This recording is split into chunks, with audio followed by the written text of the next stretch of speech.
Assalamualaikum warahmatullahi wabarakatuh. Alhamdulillahirabbil alamin. Wassalatu wassalamu ala asrofil anbiya wal mursalin wa ala alihi wa sahbihi ajma'in, amma ba'du. Baiklah, pada kesempatan hari ini saya akan menjelaskan atau mempresentasikan PowerPoint dari Akhlak Tasawuf yang berjudul Menjaga Lisan dalam Tasawuf. Sebelum saya memulai mempresentasikan atau menjelaskan PowerPoint tersebut, saya akan memperkenalkan diri terlebih dahulu. Perkenalkan, nama saya Saleh Hidayati. Saya dari Fakultas Tarbiyah, Prodi Pendidikan Bahasa Arab. Saya semester 3.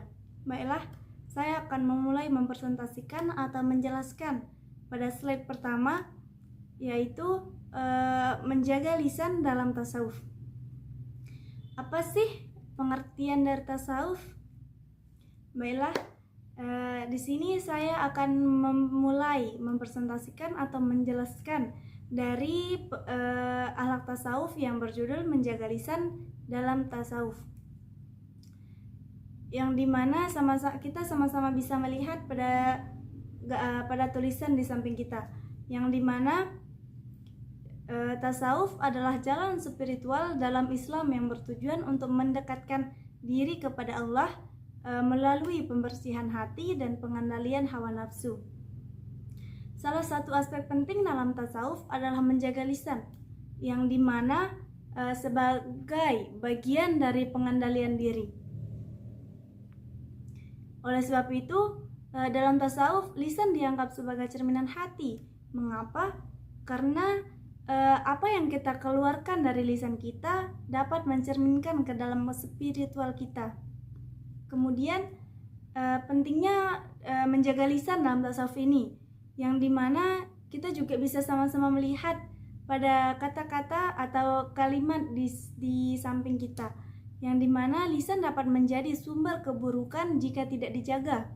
Karena banyak sekali hadis Rasulullah SAW yang menekankan pentingnya menjaga lisan, yang termasuk dalam sabda beliau yang artinya, barang siapa yang beriman kepada Allah dan hari akhir, maka hendaklah ia berkata yang baik dan ataupun diam.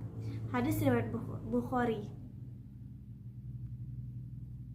Jadi Rasulullah SAW mengajarkan kita bahwa berbicara harus membawa kebaikan, dan jika tidak, lebih baik kita diam, karena dimana ini adalah salah satu fondasi dalam tasawuf untuk mengontrol diri dan mencapai makom spiritual yang tinggi. Nah, pada slide berikut ini, lisan juga terdapat dalam Al-Quran dan hadis, yang dimana pada Al-Quran surah Al-Hujurat ayat 11 dan 12, Al-Quran mengingatkan agar tidak menggunakan lisan untuk mencela atau menghina orang lain.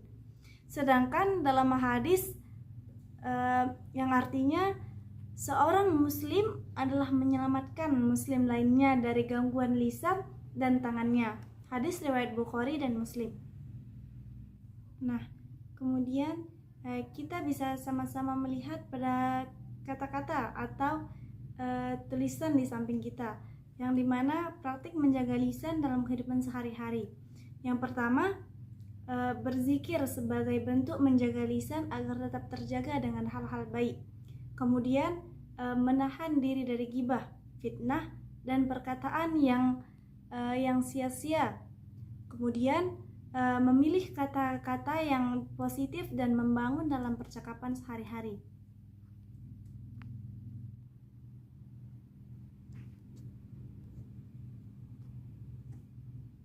Dalam hal ini juga kita juga bisa banget mendapat manfaat spiritual dari menjaga lisan, yang dimana menjaga lisan membantu seseorang mencapai makom yang lebih tinggi dalam tasawuf. Kemudian menghindari dosa-dosa besar yang berhubungan dengan lisan seperti dusta, ghibah, dan juga fitnah. Kemudian memperkuat hubungan spiritual dengan Allah melalui pengendalian diri. Nah, jadi orang-orang yang mampu menjaga lisannya akan mendapatkan ketenangan batin, karena mereka terhindar dari dosa-dosa yang berasal dari perkataan. Adalah salah satu cara untuk mencapai makom yang lebih tinggi dalam jalan tasawuf.